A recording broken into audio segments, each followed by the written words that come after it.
कानपुर में सनसनी। पति की मौत के महज 10 दिन बाद बहू ने ससुर से शादी कर ली। इस घटना ने पूरे खानदान को हिलाकर रख दिया।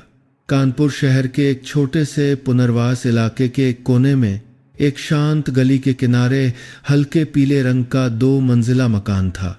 यह विजय जी का घर था, जो एक पुराने बढ़ई थे और अपने बेटे और बहू के साथ रहते थे। घर के पीछे एक छोटी सी लकड़ी की कार्यशाला थी, जहां विजय जी हर दिन पारंपरिक मेज कुर्सियां बनाते थे और कभी कभी ऑनलाइन लाइव स्ट्रीम करके उन्हें बेचते थे। 3 लोगों का यह परिवार एकांत में रहता था, ज्यादा मेलजोल नहीं रखता था, लेकिन अपने शांत और सभ्य स्वभाव के कारण पड़ोसियों के बीच बहुत पसंद किया जाता था।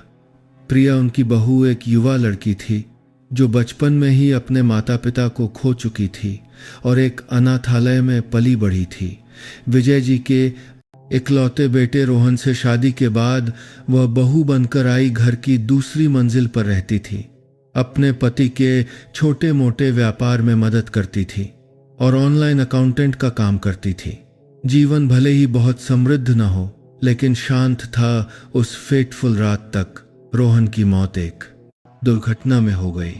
जब वह रात में एक ऐप के लिए डिलीवरी कर रहा था, उसकी मोटरसाइकिल को एक कंटेनर ने डिवाइडर से कुचल दिया, पीछे छोड़ गया एक टूटा हुआ फोन और सामान का एक बैग जो डिलीवर नहीं हो सका था। उस दोपहर हल्की बारिश हो रही थी और जो घर कभी गर्मजोशी से भरा था वह सफेद चादरों से ढक गया। साधारण से बैठक कक्ष में अगरबत्ती के धुएं के बीच वेदी पर रोहन की तस्वीर रखी थी। प्रिया अपने पति की तस्वीर के सामने बेजान बैठी थी। उसके शोक के कपड़े बारिश से भीगे हुए थे, आंखें लाल लेकिन सूखी थीं। वह अब रो नहीं सकती थी। ऐसा लग रहा था जैसे पति की मौत की खबर मिलने वाली रात ही उसकी सारी भावनाएं टूट चुकी थीं। विजय जी वेदी के दूसरी तरफ बैठे थे। उनकी पीठ सीधी थी और आंखों में एक गहरी खामोशी थी। वह आदमी जिसने 15 गोरा के पीठ का पतरा करके आधा का तक साल पहले अपनी पत्नी को विदा किया था, आज अपने इकलौते बेटे को भी खो चुका था। उनका चेहरा मुरझाया हुआ था, लेकिन उनकी आंखों में कोई घबराहट नहीं थी। एक भी आंसू नहीं गिरा, बस उनके हाथ एक दूसरे को कसकर पकड़े हुए थे। धैर्य और सहनशीलता का प्रतीक। रिश्तेदार और पड़ोसी एक एक करके अगरबत्ती जलाने आए। हर कोई प्रिया को दया भरी नजरों से देख रहा था। बेचारी लड़की 24 साल की उम्र में विधवा हो गई। पिछले हफ्ते ही तो दोनों को लकड़ी की कुर्सियां बेचते हुए लाइव देखा था। किसे पता था ऐसा हो जाएगा। लेकिन सबसे खामोश वही 2 लोग थे जो सबसे ज्यादा दर्द में थे, विजय जी और प्रिया। जब रोहन के शरीर को अंतिम संस्कार के लिए ले जाया जा रहा था, प्रिया बेहोश होकर गिर पड़ी। विजय जी ही थे जिन्होंने अपनी बहू को सहारा दिया। उनके हाथ स्वाभाविक रूप से उसके दुबले पतले कंधों पर लिपट गए। उस आलिंगन में सांत्वना के अलावा कुछ नहीं था, लेकिन उस दिन से कुछ नजरें उन पर शक करने लगी थीं। अंतिम संस्कार के बाद घर फिर से खामोश हो गया। प्रिया ने चुपचाप शोक के कपड़े उतारे और दूसरी मंजिल पर चली गई। बिना किसी आवाज के दरवाजा बंद कर लिया। नीचे विजय जी अपने बेटे की तस्वीर के सामने अकेले बैठे रहे। उनकी आंखें वैसी ही थीं, शांत, धैर्यवान और अनकहे दर्द से भरी हुई। उन्होंने धीरे से खुद से फुसफुसाते हुए कहा, रोहन, तू चला गया। मुझे नहीं पता कि प्रिया अब कैसे जिएगी। यह बात किसी ने नहीं सुनी, लेकिन इसने उस पल को चिह्नित किया जब कुछ नया बनना शुरू हुआ। एक ऐसा रिश्ता जो सही भी था और गलत भी, एक ऐसे विधुर पुरुष और एक ऐसी बहू के बीच जो अभी अभी विधवा हुई थी। और उसी घर से एक सार्वजनिक राय का तूफान उठना शुरू हुआ, जिसने पूरे इलाके में हलचल मचा दी। एक खानदान में उथल पुथल मच गई और समाज सही गलत, प्यार और नफरत के बीच बंट गया। अंतिम संस्कार के बाद विजय जी का घर ऐसा शांत हो गया जैसे किसी ने उसकी आवाज़ छीन ली हो। जिस गली में पहले लकड़ी की कार्यशाला से आरी की आवाज़ें और पहली मंजिल के कमरे से लाइव स्ट्रीम की बातचीत सुनाई देती थी, अब वहाँ सिर्फ बरामदे के सामने आम के पेड़ से गुजरती हवा की हल्की सरसराहट थी। पड़ोस में किसी ने विजय जी को कार्यशाला खोलते नहीं देखा, न ही किसी ने प्रिया को नीचे आते देखा। वह युवा लड़की दुनिया से लगभग गायब हो गई थी। प्रिया 3 दिनों तक अपने कमरे से बाहर नहीं निकली। दरवाज़ा खामोशी से बंद रहा। हर भोजन के समय विजय जी खाना पकाते, चुपचाप एक ट्रे में रखते और सीढ़ियों पर रख देते। वह जोर से नहीं बुलाते, बस 2 बार दरवाज़ा खटखटाते और अपने कमरे में लौट जाते। कभी कभी खाने की ट्रे वैसी ही रहती, कभी कभी ट्रे का दरवाज़ा खटखटाते। बिल्कुल साफ होती बर्तन बड़े सलीके से रखे होते, जो एक मौन धन्यवाद की तरह था। चौथे दिन विजय जी ने एक कटोरी गर्म खिचड़ी के साथ एक छोटा सा कागज़ का टुकड़ा रखा जिस पर बस इतना लिखा था, मैंने थोड़ा फीका बनाया है, अगर ज़रूरत हो तो नमक डाल लेना। अगली सुबह उन्होंने देखा कि साफ कटोरी के साथ एक कागज़ का टुकड़ा 4 तह में मोड़ा हुआ रखा है। बाबूजी, खिचड़ी स्वादिष्ट थी, कुछ और डालने की ज़रूरत नहीं थी। अंतिम संस्कार के बाद यह पहली बार था जब प्रिया ने कुछ कहा था, भले ही वह बैंगनी स्याही और एक छोटे से कागज़ के टुकड़े के माध्यम से ही क्यों ना हो। उसी दिन प्रिया रसोई में नीचे उतरी। उसने एक पतला कोट पहना था, बाल ऊंचे जूड़े में बंधे थे और चेहरा पीला लेकिन साफ सुथरा था। उसे देखते ही विजय जी उछल पड़े। कुछ कहना चाहते थे, लेकिन बस एक साधारण सा सवाल पूछ पाए, तुमने कुछ खाया? प्रिया ने सिर हिलाया और फिर सिर झुका लिया। मुझे माफ़ कर दीजिए कि मैं पिछले कुछ दिनों से आपके साथ अशिष्ट थी, मुझे बस आदत नहीं हो रही है। विजय जी ने एक कुर्सी खींची। कोई बात नहीं, मैं भी ऐसा ही था जिस दिन रोहन की माँ गुजरी थी। दोनों बैठ गए, किसी ने कुछ और नहीं कहा। चम्मच के कटोरे से टकराने की हल्की आवाज़ छत के पंखे की धीमी गति से घूमती आवाज़ में मिल गई। प्रिया ने अचानक पूछा, जब माँ गुजरी थी तो आपको सामान्य जीवन में लौटने में कितना समय लगा? विजय जी ने उसे बहुत देर तक देखा और फिर धीरे धीरे जवाब दिया, मैं कभी पहले जैसा नहीं जी पाया, मैंने बस कमी के साथ जीना सीख लिया। ये बात प्रिया के दिल को छू गई। वह मुंह फेरकर अपने आंसू रोकने की कोशिश करने लगी। उसकी आंखों में दुख अब बह नहीं रहा था, वह गहरा कठोर हो गया था, जैसे वह खुद को मजबूत होने के लिए मजबूर कर रही थी, क्योंकि कोई और उसकी जगह नहीं ले सकता था। खाने के बाद प्रिया बर्तन साफ करने लगी। विजय जी मेज पहुंचने के लिए एक कपड़ा लेने उठे। उनके अनाड़ी हाथों से एक छोटा कप गिरकर टूट गया। वह जल्दी से चीनी मिट्टी के टुकड़े उठाने के लिए झुकी और गलती से उनका हाथ विजय जी के हाथ से छू गया। दोनों रुक गए। एक हल्का सांस स्पर्श, एक कतराती हुई नज़र, एक दूरी जो पहले परिचित थी लेकिन अब अजीब तरह से अपरिचित लग रही थी। और उसी छोटे से पल में दोनों ने महसूस किया कि इस घर में अकेलापन अब केवल एक व्यक्ति का दर्द नहीं रह गया था, बल्कि यह फैलने लगा था। चुपके से एक दूसरे को एक आत्मरक्षा के तरीके के रूप में ढूंढ रहा था। उस दिन के बाद प्रिया ज़्यादा नीचे आने लगी। वह ज़्यादा बात नहीं करती थी, बस चुपचाप घर की सफाई करती, कपड़े धोती, रसोई साफ करती, जैसे कि यह एक आदत थी जो रोहन के जीवित रहने पर थी। लेकिन अब हर क्रिया खामोशी में होती थी। कुछ सुबह वह जल्दी उठकर एक केतली गर्म चाय बनाकर मेज पर रख देती। कभी कभी वह कार्यशाला से पुरानी टी शर्ट उठाकर साफ धोती, छत पर सुखाती और फिर करीने से टोकरी में रखती। ये छोटे छोटे काम घर को उन ठंडे और शोकपूर्ण दिनों के बीच थोड़ी गर्मी देते थे। विजय जी ने यह महसूस किया लेकिन कुछ कहा नहीं। उन्होंने बस दरवाज़ा खटखटाने का तरीका बदल दिया। अब वह सीढ़ियों के नीचे खाने की ट्रे नहीं रखते थे बल्कि बुलाते थे, बेटा खाना तैयार है, अगर भूख लगे तो नीचे आ जाना। प्रिया जवाब नहीं देती थी, लेकिन कुछ मिनटों बाद वह नीचे आ जाती चुपचाप, जैसे कि वह उस देखभाल को स्वीकार कर रही थी जिसे दोनों ने अभी तक शब्दों में व्यक्त नहीं किया था। एक दोपहर बारिश होने लगी और बिजली कड़कने लगी। प्रिया बालकनी पर कपड़े उतार रही थी कि अचानक उसका पैर फिसल गया और वह गिर गई।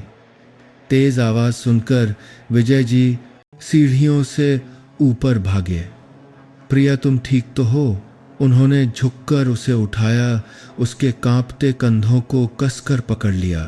प्रिया दर्द से कराह रही थी, लेकिन शारीरिक दर्द उस एहसास के सामने कुछ भी नहीं था कि कोई वास्तव में उसकी परवाह करता है। उसने उनकी ओर देखा। उसकी आंखों में कुछ ऐसा था जिसे नाम देना मुश्किल था। यह प्यार नहीं था और न ही ये पारिवारिक स्नेह था, बल्कि ये एक खोया हुआ एहसास था जिसे अभी अभी सहारा मिला था। विजय जी उसे कमरे में ले गए, उसके हाथ पर लगी खरोंच को एंटीसेप्टिक से साफ किया। उन्होंने कहा तुमने मुझे डरा दिया था, अब इस घर में सिर्फ तुम ही बची हो। प्रिया चुप रही। थोड़ी देर बाद उसने धीरे से कहा मेरे पास भी सिर्फ आप ही बचे हैं। ये एक साधारण सी बात थी, लेकिन इसने विजय जी को रोक दिया।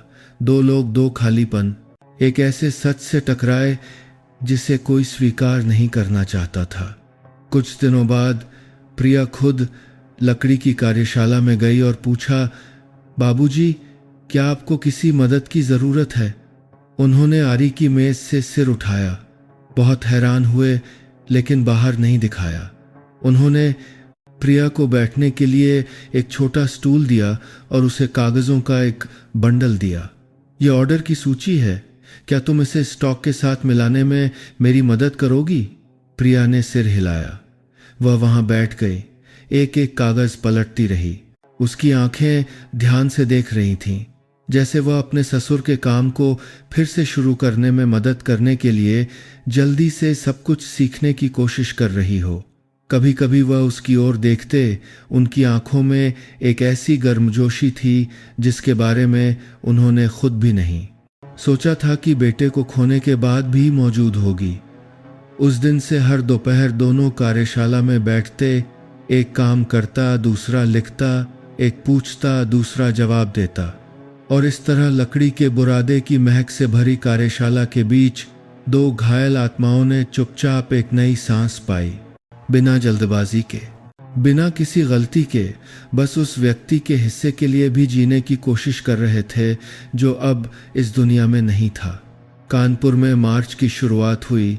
धूप सूखी थी और गांव के खेतों से हवा छोटी गलियों में बह रही थी, सूखी और सरसराती हुई।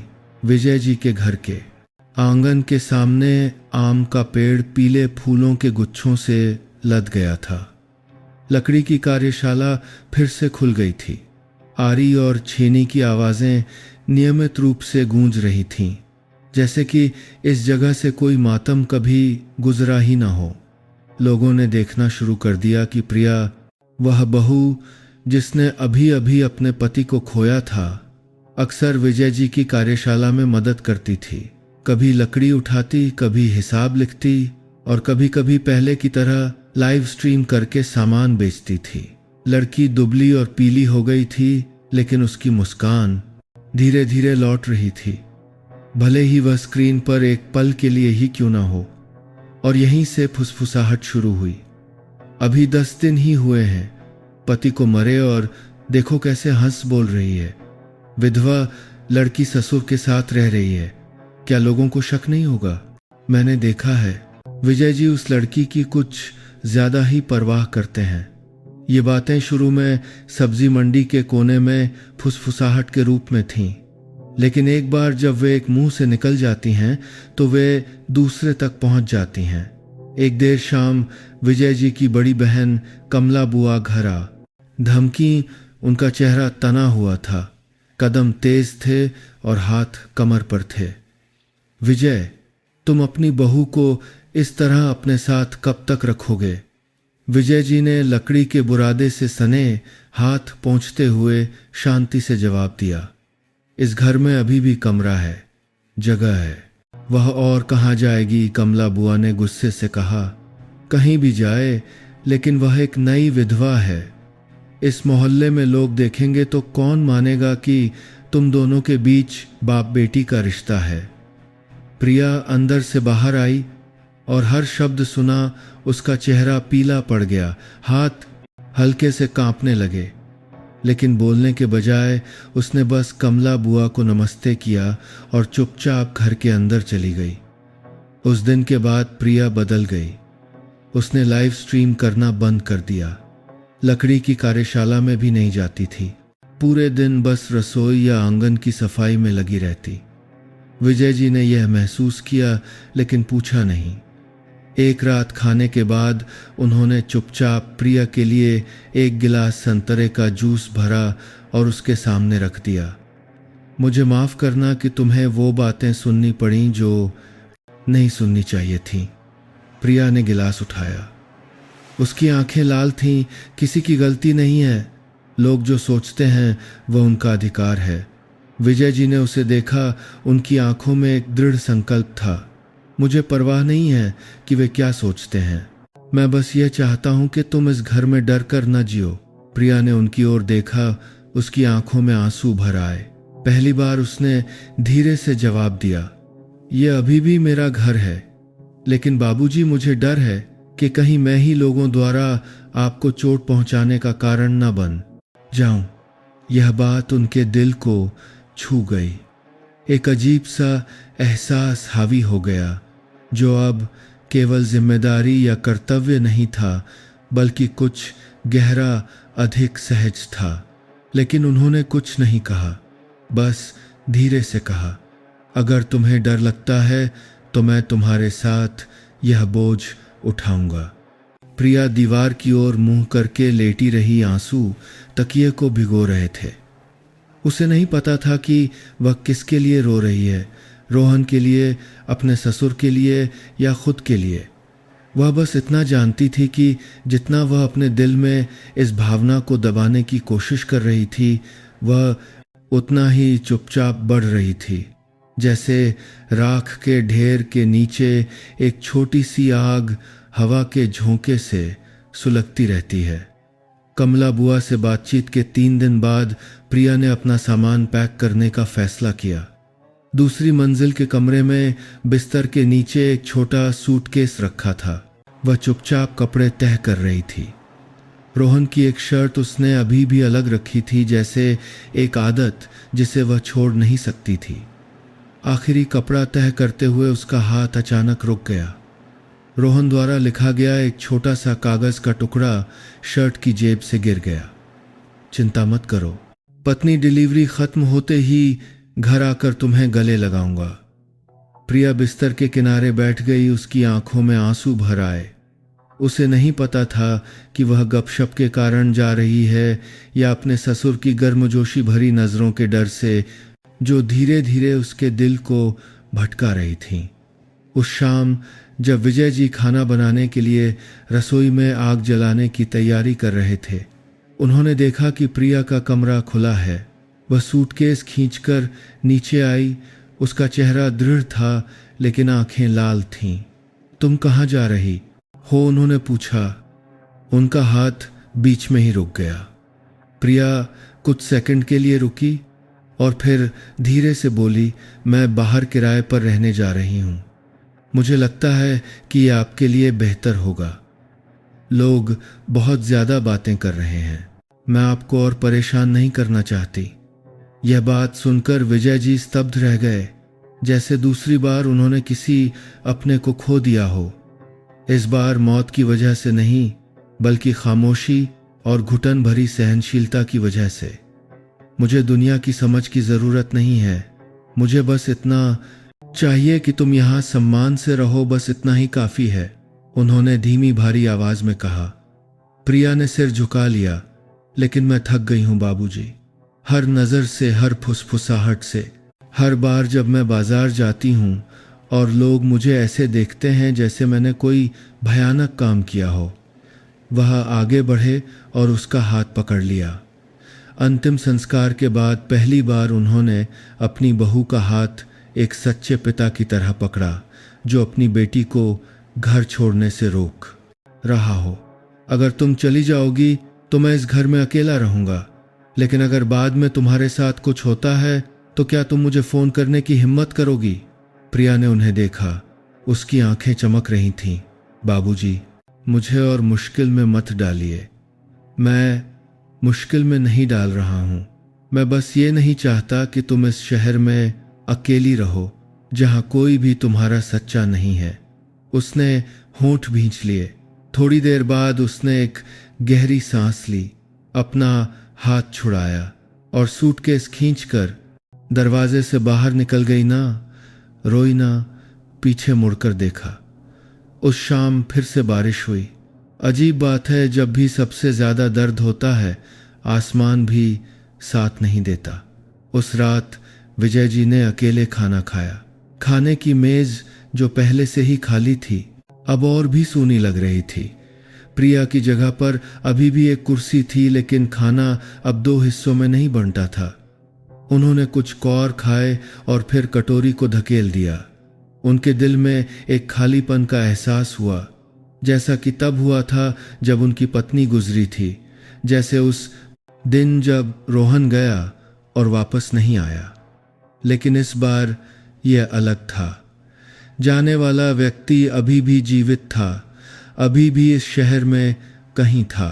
बस अब वह उस परिचित दरवाजे से होकर नहीं गुजरता था। उन्होंने अपना फोन खोला और व्हाट्सएप पर क्लिक किया। प्रिया का पुराना संदेश दिखाई दिया। बाबूजी, जल्दी सो जाना। मैं कल सुबह जल्दी उठकर खिचड़ी बनाऊंगी।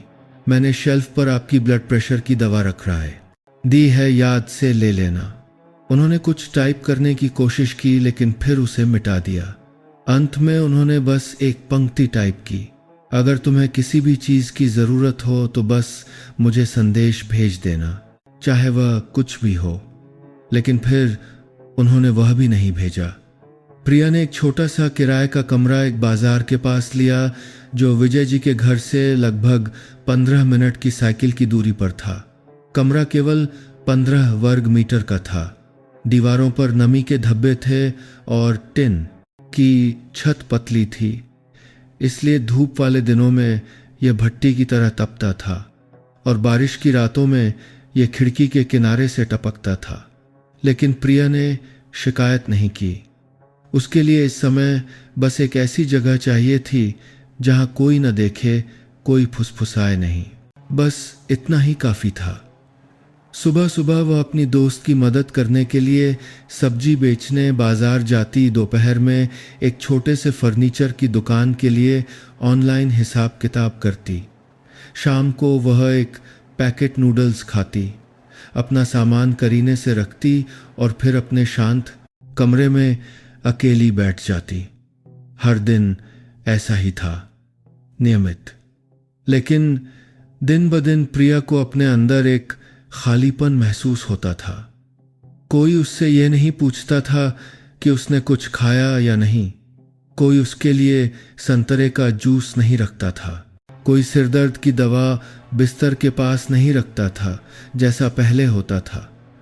उसके दोस्त थे, पति के रिश्तेदार थे, लेकिन सभी ने समझदारी से दूरी बनाए रखी। वे बदनामी से डरते थे। उसने किसी को दोष नहीं दिया। जीवन में जब आप एक बार बदनाम हो जाते हैं तो लोग सही या गलत की परवाह नहीं करते। एक रात तेज बारिश हुई और पानी सीधे बिस्तर पर टपकने लगा। प्रिया घबराकर बर्तन और बाल्टी लेकर पानी इकट्ठा करने लगी और फिर अनजाने में अपने फ़ोन से बाबूजी को फ़ोन कर दिया। लेकिन जब घंटी बजी तो वह रुक गई और घबराकर फ़ोन काट दिया। 1 मिनट बाद फ़ोन वाइब्रेट हुआ। बेटा, तुमने मुझे फ़ोन किया था, तुम ठीक तो हो? प्रिया ने संदेश देखा। उसका दिल तेज़ी से धड़क रहा था। उसने जवाब नहीं दिया, बस तकिया गले लगाकर लेट गई। आंसू उसके गालों पर बह रहे थे। 3 दिन बाद एक देर शाम प्रिया को एक अनजान नंबर से फोन आया। नमस्ते प्रिया जी, मैं कुंग मिन फर्नीचर से बोल रहा हूँ। आप नहंग जी के लिए हिसाब किताब करती हैं, है ना जी? मैं ऑनलाइन काम करती हूँ। कुछ काम था, कोई मेरे पास आया था और कहा कि आप विजय जी की लाडली बेटी हैं जो कानपुर के मशहूर बढ़ई हैं, इसलिए मैं आपको अपनी कंपनी के लिए स्थायी वित्त प्रबंधक के रूप में आमंत्रित करना चाहता हूँ। आप क्या सोचती हैं प्रिया? कुछ सेकंड के लिए स्तब्ध रह गई। उसे तुरंत पता चल गया कि इस सब के पीछे कौन है। उस शाम वह साइकिल चलाकर अपने पुराने घर के पास गई। सड़क के दूसरी ओर खड़ी होकर उस परिचित गेट को देखती रही। लकड़ी की कार्यशाला में रोशनी अभी भी जल रही थी। विजय जी का साया कैमरे के सामने कुर्सी को ठीक करते हुए घूम रहा था। हाथ कांप रहे थे, आंखें थकान से थोड़ी सिकुड़ी हुई थीं, लेकिन वह अभी भी ध्यान से और धैर्य से काम कर रहे थे। प्रिया रो पड़ी। अगली सुबह उसने घर के गेट के सामने एक छोटा सा उपहार का थैला रखा, जिसमें बेसन के लड्डू का एक डिब्बा था जो उन्हें पसंद था, और एक कागज़ का टुकड़ा जिस पर लिखा था, मैं ठीक हूँ, मैं आपकी आभारी हूँ कि आप हमेशा वहाँ रहे, भले ही मैंने मुंह मोड़ लिया हो। कोई जवाब नहीं आया, लेकिन उस रात प्रिया के खाते में 500 रुपये का एक ट्रांसफ़र आया, जिसके साथ एक नोट था। एक अच्छी सी बरसाती खरीद लेना और फिर बाजार जाना। प्रिया ने कुंगमिन की कार्यशाला में और काम लेना शुरू कर दिया। व्यस्त काम ने उसे कम सोचने में मदद की, लेकिन जब भी उसके हाथ खाली होते, उसका मन उस पुराने घर में लौट जाता, जहां एक ऐसा आदमी था जो हमेशा उसकी परवाह उस तरह से करता था जैसे किसी ने कभी नहीं किया था। उस महीने कानपुर में एक असामान्य ठंड की लहर आई। मानसून की हवाएं चलीं, रात का तापमान गिर गया और ठंड हड्डियों तक चुभ रही थी। प्रिया को कई दिनों तक सूखी खांसी रही, लेकिन वह फिर भी बाजार जाती रही, हमेशा की तरह काम करती रही। एक सुबह तक जब वह सब्जी की दुकान के सामने बेहोश हो गई, उसकी दोस्त ने उसे पास के एक स्वास्थ्य केंद्र में पहुंचाया। जब वह होश में आई तो उसने सबसे पहले जिसे देखा वह नर्स या दोस्त नहीं बल्कि विजय जी थे। वह बिस्तर के किनारे बैठे थे, एक गर्म दूध का पैकेट निचोड़कर उसे पीने के लिए दे रहे थे। बाबूजी, प्रिया ने हकलाते हुए कहा। उसकी आंखें अभी भी धुंधली थीं। मैंने कहा था, अगर तुम्हें किसी भी चीज की जरूरत हो तो बस मुझे फोन करना। उनकी आवाज गहरी और गर्म थी।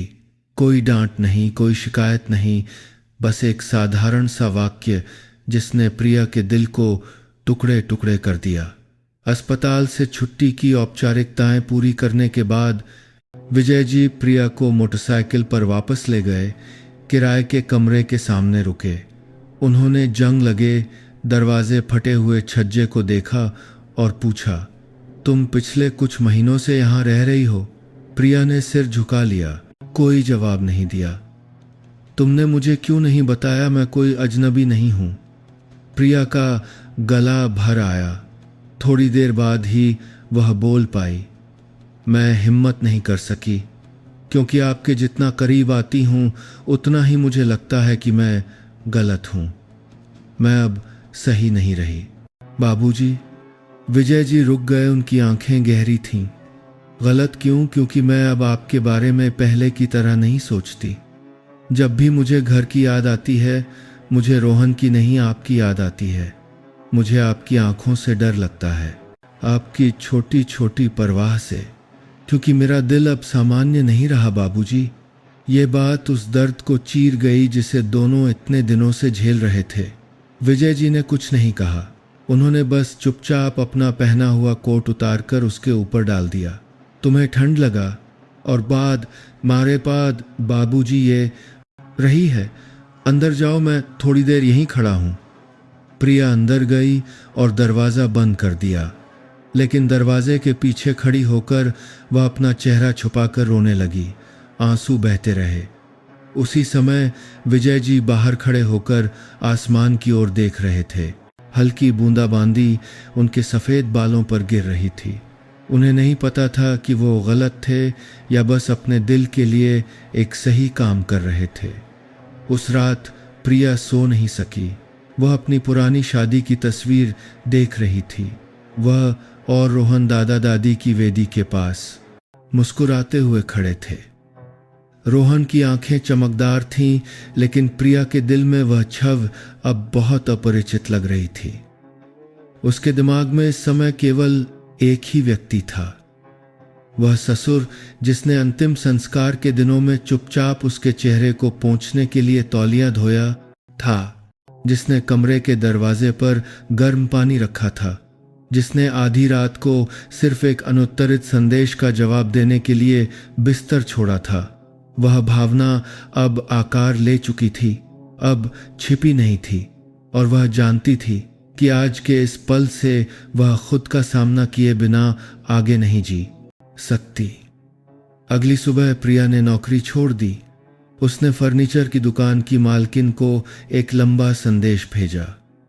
विश्वास के लिए धन्यवाद। मैं कुछ समय के लिए अपनी देखभाल करने के लिए काम से छुट्टी ले रही हूँ। कोई नहीं जानता था कि उन हल्के शब्दों के पीछे एक दिल दहला देने वाला भारी फैसला था। उसने अपना सामान पैक करना शुरू कर दिया। ज़्यादा नहीं, बस कुछ कपड़े, पुराना सूटकेस, वह चप्पल जो उसके ससुर ने पिछले साल खरीदी थी, और रोहन के साथ शादी की तस्वीर। उसने उसे बहुत सावधानी से पैक किया, सूटकेस के नीचे गहराई में रख दिया।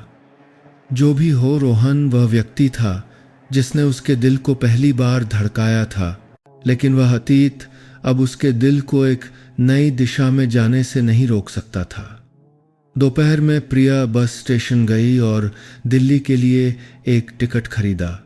उसने शाम 5 बजे की बस चुनी, जब आसमान अभी अभी धुंधला हो रहा था, ताकि कोई उसे न देखे।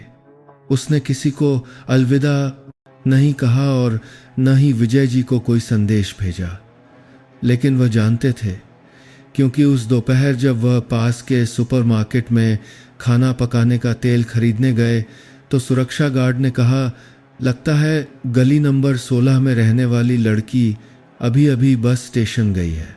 हाथ में गुलाबी सूटकेस था और ग्रे स्वेटर पहना था, बिल्कुल आपकी बेटी की तरह जो पिछली बार यहाँ आई थी।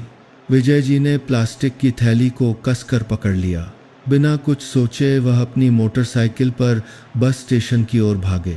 हवा सीधे उनके चेहरे पर टकरा रही थी, आंखें जल रही थीं और उनका दिल तेजी से धड़क रहा था। समझ नहीं आ रहा था कि ये चिंता गुस्सा या डर की वजह से है। डर था कि इस बार अगर उन्होंने उसे नहीं रोका तो उन्हें जीवन भर पछतावा होगा। बस का इंजन चालू हो गया था। प्रिया आखिरी सीट पर बैठी थी, सिर खिड़की के शीशे से टिका हुआ था। उसने आंखें बंद कर लीं, लेकिन उसका हाथ अभी भी टिकट को कसकर पकड़े हुए था। तभी ड्राइवर ने दरवाज़ा खोला और अंदर आने लगा कि नीचे से एक गहरी पुरुष आवाज़ आई, माफ़ कीजिए, क्या इस बस में कोई प्रिया है? प्रिया ने आंखें खोली, वह उछल पड़ी। ड्राइवर ने पीछे देखा। हाँ है, वह लड़की वहाँ पीछे है। विजय जी धीरे धीरे एक एक सीढ़ी चढ़े। उनकी आंखें उसकी आंखों से मिलीं। कुछ सेकंड के लिए किसी ने कुछ नहीं कहा। प्रिया का गला भर आया, बाबूजी, आपको कैसे पता चला? मुझे नहीं पता। मुझे बस डर था कि तुम पिछली बार की तरह फिर से चली जाओगी, और इस बार मैं तुम्हें जाने नहीं देना चाहता। प्रिया चुप रही। बस में बैठे यात्री ध्यान देने लगे थे, लेकिन विजय जी को परवाह नहीं थी। अगर तुम एक नई जिंदगी शुरू करने के लिए जा रही हो तो मैं सम्मान करता हूँ, लेकिन अगर तुम दुनिया की बातों के डर से जा रही हो, मुझसे प्यार करने की बदनामी के डर से जा रही हो, तो मैं इजाज़त नहीं दूंगा। उनकी आवाज़ साफ थी, लेकिन थोड़ी कांप भी रही थी, क्योंकि अब मैं भी तुम्हें अपनी बहू नहीं मानता। पूरी बस में सन्नाटा छा गया। आसपास की सभी आवाज़ें जैसे गायब हो गईं। प्रिया पत्थर की मूर्ति की तरह खड़ी रही और फिर अचानक रो पड़ी। बाबूजी, और कुछ मत कहिए, मैं कहीं नहीं जा रही हूँ। उसने उन्हें कसकर गले लगा लिया, किसी की नज़रों की परवाह किए बिना, तारीखों या पूर्वाग्रहों की परवाह किए बिना, बस ये जानते हुए कि उस पल में उसका दिल और उनका दिल आखिरकार छिपना बंद कर दिया था। ड्राइवर ने खांसते हुए कहा, आप दोनों का क्या इरादा है? मेरी बस को चलना है। विजय जी धीरे से मुस्कुराए और फिर दृढ़ आवाज में कहा, मुझे माफ करना, लेकिन यह यात्रा रद्द करनी होगी। उस रात कानपुर में हल्की बारिश हो रही थी। विजय जी प्रिया को अपनी पुरानी मोटरसाइकिल पर वापस घर ले आए। वह पीछे बैठी थी, उनके पीठ को कसकर पकड़े हुए, वह परिचित पीठ जिसने इतने सालों तक परिवार की देखभाल की थी। गांव की सड़क खामोश थी, बस बरसाती पर बारिश की टप-टप की आवाज और दोनों के दिलों की धड़कन सुनाई दे रही थी। गेट पर पहुंचकर आंगन से आती पीली रोशनी ने दोनों को एक दूसरे के करीब खड़ा दिखाया। प्रिया ने परिचित घर को देखा और अचानक डर गई, लोगों से नहीं बल्कि आने वाले समय से, जब उसका और उसके ससुर का रिश्ता सामान्य सीमाओं को पार कर जाएगा। उसने धीरे से पूछा, क्या आपको लगता है कि यह गलत है? विजय जी ने तुरंत जवाब नहीं दिया। उन्होंने रोहन की वेदी की ओर देखा, जहां अगरबत्ती की हल्की लौ उस दिन से लगातार जल रही थी जिस दिन से उन्होंने अपने बेटे को विदा किया था। थोड़ी देर बाद उन्होंने धीरे धीरे कहा, अगर अपने दिल के प्रति सच्चा रहना गलत है तो मैं उस दिन से गलत हूं जिस दिन मेरी पत्नी गुजरी, जिस दिन रोहन गया। गलत हूं क्योंकि मैं अभी भी किसी से प्यार करना जानता हूं। प्रिया के आंसू बह निकले। वह जानती थी कि वह भावनाओं से आसानी से प्रभावित होने वाले व्यक्ति नहीं थे, लेकिन जब वह आदमी स्वीकार करने की हिम्मत करता है, नैतिकता को पार करने की हिम्मत करता है, तो वह भावना केवल क्षणिक नहीं हो सकती। वह वापस घर चली आई बहू के रूप में नहीं, बल्कि एक अकेली महिला के रूप में जो एक विधुर पुरुष के साथ रहती है। इस स्थिति ने 2 दिनों के भीतर पूरे खानदान की एक आपातकालीन बैठक बुलवा दी। बैठक बड़े ताऊ दिनेश जी के घर पर हुई, जो विजय जी के बड़े भाई थे। पूरा कमरा रिश्तेदारों से भरा था, दोनों तरफ के हर कोई तनाव में था। मैं सच कह रहा हूं, अगर यह बात गांव मोहल्ले को पता चली तो हमारा परिवार सिर नहीं उठा पाएगा। कमला बुआ ने मेज पर हाथ पटकते हुए कहा, वह तुम्हारी बहू है विजय। दिनेश ताऊ ने जोर से कहा। विजय जी चुप बैठे रहे, उनकी आंखें नहीं झुकीं। वह बहू थी, लेकिन अब वह कुछ भी नहीं है, सिवाय एक ऐसी महिला के जिसने मेरी तरह ही किसी को खोया है। लेकिन रोहन का क्या? उसे मरे हुए अभी कुछ महीने भी नहीं हुए। तुम्हें शर्म नहीं आती? बैठक में पहली बार प्रिया ने बात की। उसकी आवाज शांत थी, लेकिन उसकी आंखें दृढ़ थीं। मुझे माफ कर दीजिए, लेकिन प्यार का कोई नियम नहीं है जो यह तय करे कि किसी के मरने के बाद उसे पनपने के लिए कितना इंतजार करना चाहिए। सब खामोश हो गए।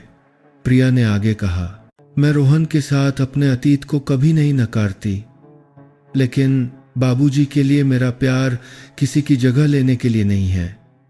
ये एक सच्ची भावना है। मैं किसी की सहमति नहीं मांग रही हूं। मैं बस आप सबसे अनुरोध करती हूं कि बाबूजी को और चोट न पहुंचाएं।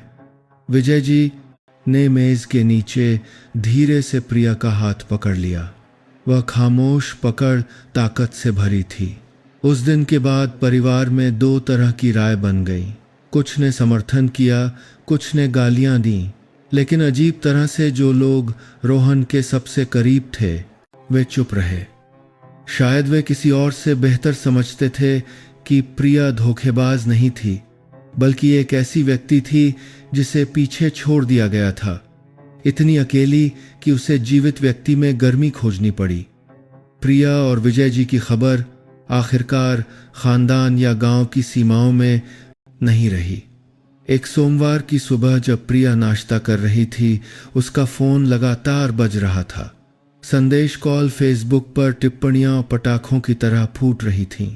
खानदान में से किसी ने, कोई नहीं जानता कौन, परिवार की बैठक का एक गुप्त वीडियो बनाया और उसे एक सनसनीखेज शीर्षक के साथ ऑनलाइन पोस्ट कर दिया। बहू ने ससुर से किया प्यार, जल्द होगी शादी। 24 घंटे से भी कम समय में यह कहानी मंचों, गपशप साइटों और यहाँ तक कि व्यूज के लिए लाइव स्ट्रीम पर चर्चा का केंद्र बन गई। प्रिया की तस्वीरों को काटा गया, जोड़ा गया और बेरहमी से उसकी आलोचना की गई। किसी ने ताना मारा, कानपुर में यह मामला फिल्म से भी ज़्यादा हॉट है। क्या प्यार करने के लिए कोई और नहीं बचा, घिनौना छिपा हुआ अनाचार। उसने अपना फ़ोन बंद कर दिया, सोशल मीडिया बंद कर दिया, लेकिन जब वह बाजार जाती तो जिज्ञासु नज़रों को नहीं रोक सकी। हर बार गुजरने पर पीठ पीछे फुसफुसाहट होती। विजय जी ज़्यादा शांत थे। वह सोशल मीडिया का इस्तेमाल नहीं करते थे, खबरें नहीं पढ़ते थे, लेकिन वह जानते थे कि घर और गांव के लोग पूछने, डांटने, सलाह देने आते थे। वह सब सुनते थे, बस सिर हिलाते थे, बहस नहीं करते थे, सफाई नहीं देते थे। एक शाम प्रिया खाने की मेज पर बैठी थी, उसकी आंखें लाल थीं। बाबूजी, मुझे लगता है कि मैं सच में गलत थी। मैं आपकी तरह मजबूत नहीं हूं। मैं और बर्दाश्त नहीं कर सकती। विजय जी ने उसे देखा, उनकी आवाज़ हवा की तरह हल्की थी। तुम गलत नहीं हो, बस हम एक ऐसी जगह रहते हैं जहां लोग अपनी ज़िंदगी देखने के बजाय दूसरों की ज़िंदगी में झांकना ज़्यादा पसंद करते हैं। प्रिया रो पड़ी, लेकिन अगर ऐसा ही चलता रहा तो क्या मुझे कभी शांति से जीने का दिन मिलेगा? उन्होंने जवाब नहीं दिया, बस उसके पास आए, धीरे से उसके कंधे पर हाथ रखा। मैं तुम्हारी बाकी जिंदगी का बोझ उठाऊंगा। अगर कोई गाली देता है तो उन्हें मुझे गाली देने दो। अगर हमें ये जगह छोड़नी पड़ी तो मैं तैयार हूं। ये बात एक ओले की बारिश के बीच एक छाते की तरह थी, लेकिन साथ ही ये एक बड़े फैसले के लिए एक मील का पत्थर भी थी। 3 दिन बाद वे चुपचाप कानपुर से चले गए, बिना किसी सूचना के, बिना किसी विदाई के, बस एक बंद घर छोड़ गए वेदी पर। अभी भी अगरबत्ती जल रही थी और गेट पर एक हाथ से लिखा पत्र चिपका हुआ था। अगर सही काम करने से पूरा गांव गलत समझे तो शायद हमें एक ऐसी जगह रहने की ज़रूरत है जहां लोग दूसरे के दिल की सुनने के लिए पर्याप्त हों। उन्होंने फिर से शुरू करने के लिए मध्य भारत के एक छोटे से तटीय शहर को चुना। उस जगह कोई नहीं जानता था कि वे कभी ससुर और बहू थे, न ही पीठ पीछे फुसफुसाहट होती थी और न ही सड़क पर एक साथ चलते समय जांच पड़ताल वाली नजरें। समुद्र तट के पास किराए पर लिया गया एक मंजिला घर, जिसके सामने कुछ सब्जियों की क्यारियां और एक बोगनविलिया का पौधा था जो साल भर खिलता था। प्रिया ने घर के ठीक सामने एक छोटी सी किराने की दुकान खोली। सुबह वह जल्दी उठकर सामान लाती। दोपहर में वह बरामदे के सामने बैठकर गन्ने का रस, ब्रेड बेचती और पड़ोसियों से बातें करती। सब कुछ शांत लग रहा था और विजय जी ने बढ़ाई का काम जारी रखा। उन्होंने बगीचे के पीछे बांस और टिन की छत से एक छोटी सी कार्यशाला बनाई। इलाके के लोग उनके शांत स्वभाव और ठोस काम के लिए उन्हें पसंद करते थे। कोई उनके अतीत के बारे में नहीं पूछता था, न ही किसी को परवाह थी कि वे एक दूसरे के क्या लगते हैं। वे बस एक चाचा को देखते थे जो अपने से लगभग 30 साल छोटी महिला की पूरी लगन और सावधानी से देखभाल करते थे, लेकिन वह शांति केवल अस्थायी थी। एक रात जब प्रिया बिस्तर पर लेटी थी, उसने अपने पूर्व पति रोहन का सपना देखा। सपने में वह खिड़की के बाहर खड़ा था। उसकी आंखों में गुस्सा नहीं था, लेकिन उदासी थी। उसने न तो दोष दिया और न ही कुछ कहा, बस चुपचाप मुड़कर चला गया। प्रिया जाग गई पसीने से। उसकी पीठ भीग गई थी। उसने बगल में सो रहे विजय जी को देखा। उनका चेहरा शांत था। उनके बाल और भी सफ़ेद हो गए थे। घर से दूर इन दिनों के बाद उसे दोषी महसूस हुआ। अगली सुबह वह चुपचाप समुद्र तट पर गई। लहरें धीरे धीरे टकरा रही थीं। रेत उसके पैरों के नीचे मुलायम थी। वह बहुत देर तक खड़ी रही। कोई नहीं जानता था कि वह क्या सोच रही है। बस उसकी लाल आंखें और कांपते हाथ देखे जो रोहन के कंगन को पकड़े हुए थे। उस शाम के खाने पर विजय जी ने पूछा, आज तुम कैसी हो? प्रिया ने कटोरी नीचे रखी, धीरे से जवाब दिया, मैंने रोहन का सपना देखा। सन्नाटा छा गया। थोड़ी देर बाद उन्होंने कहा, मैं भी अक्सर सपने देखता हूं, लेकिन रोहन दुखी नहीं होता। वह मुस्कुराता है। मुझे लगता है कि वह निश्चिंत है क्योंकि कोई तुम्हारे साथ है। प्रिया ने जवाब नहीं दिया, लेकिन कई महीनों में पहली बार उसने बहुत देर तक सिर झुकाए रखा। एक हफ्ते बाद बाजार जाते समय प्रिया ने संयोग से एक खबर सुनी। एक यूट्यूब चैनल जीवन का सच ने उसकी और विजय जी की कहानी को फिर से खोद निकाला था, और अब ये उस जगह तक पहुंच गई थी जहां वे रह रहे थे। नाम, चेहरा, पता सार्वजनिक रूप से पोस्ट कर दिया गया था। पूरा शहर में हलचल मच गई। कुछ ने आधा अधूरा विश्वास किया, कुछ ने सीधे किराने की दुकान पर आकर ताना मारा। एक ग्राहक ने तो पानी की बोतल वापस फेंक दी और कहा, पहले पता होता कि तुम दोनों अनैतिक हो तो मैं यहाँ कदम भी नहीं रखता। अफवाहें तेजी से फैली, दुकान खाली हो गई। पास के कुछ छात्रों ने तो छिपकर वीडियो बनाया और उसे समुद्र तटीय शहर का अजीब जोड़ा भयानक सच शीर्षक के साथ पोस्ट कर दिया। प्रिया सचमुच टूट गई। उस रात उसने दुकान बंद कर दी और रसोई में रोने लगी। उसने कहा, शायद हम जीवन भर नहीं छिप सकते बाबूजी। हम कहीं भी जाएं, लोग हमें जानते हैं। लोग कहते हैं कि इस तरह जीना स्वार्थी है। विजय जी ने कुछ नहीं कहा। उन्होंने बस उसे एक गिलास पानी दिया और उसके बगल में बैठ गए। उनकी आंखें अभी भी शांत थीं। अगर तुम्हें डर लगता है तो मैं चला जाऊंगा। बस तुम एक शांतिपूर्ण जीवन जियो, मैं सब कुछ सह लूंगा। उसने सिर हिलाया। मैं आपके बिना जीना नहीं चाहती। विजय जी रुक गए। उस पल में दोनों समझ गए कि यह तूफान नहीं था जो उन्हें अलग कर रहा था, बल्कि यह लोगों का दिल था। यह उनकी अपनी थकान थी। उस सुबह प्रिया ने कई महीनों के बाद अपना फ़ोन खोला और फेसबुक पर वापस गई। उसका ताला एका तूफान नहीं था। व्यक्तिगत पेज टिप्पणियों से भरा था, अजनबी परिचित, यहाँ तक कि नकली खाते भी सभी उसके जीवन का विश्लेषण कर रहे थे, जैसे कि वह बाजार में बिकाऊ सामान हो। उसके हाथ कांप रहे थे, लेकिन उसकी आंखों में अब डर नहीं था। प्रिया ने एक गहरी सांस ली और एक नई पोस्ट बनाने के लिए क्लिक किया। उसने लंबा नहीं लिखा, बस लगभग 400 शब्दों का एक साझाकरण, जिसमें उसने अपने पति की मौत के दिन से लेकर टपकती छत वाले किराए के कमरे में रहने के दिनों, रोहन के सपने में खिड़की पर खड़े होने और उन शामों तक सब कुछ बताया जब विजय जी चुपचाप उसके घर के सामने सामान का थैला छोड़ जाते थे। उसने इन शब्दों के साथ समाप्त किया, मैं आप सबसे माफ़ी नहीं मांग रही हूँ। मैं बस उम्मीद करती हूँ कि लोग याद रखेंगे कि किसी और का न्याय करने से पहले खुद से पूछें कि क्या वे उन चीज़ों से गुजरे हैं जिनसे वे गुजरे हैं। पोस्ट सुबह 10:00 बजे पोस्ट की गई। दोपहर तक कई खातों ने इसे फिर से साझा किया। कुछ ने गालियां दी, लेकिन कई ने बचाव भी किया।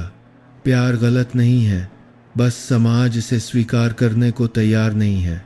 मैंने अपने पति को खोया है। मैं अकेली रही हूँ। पूरे ससुराल वालों ने मुझसे मुंह मोड़ लिया था।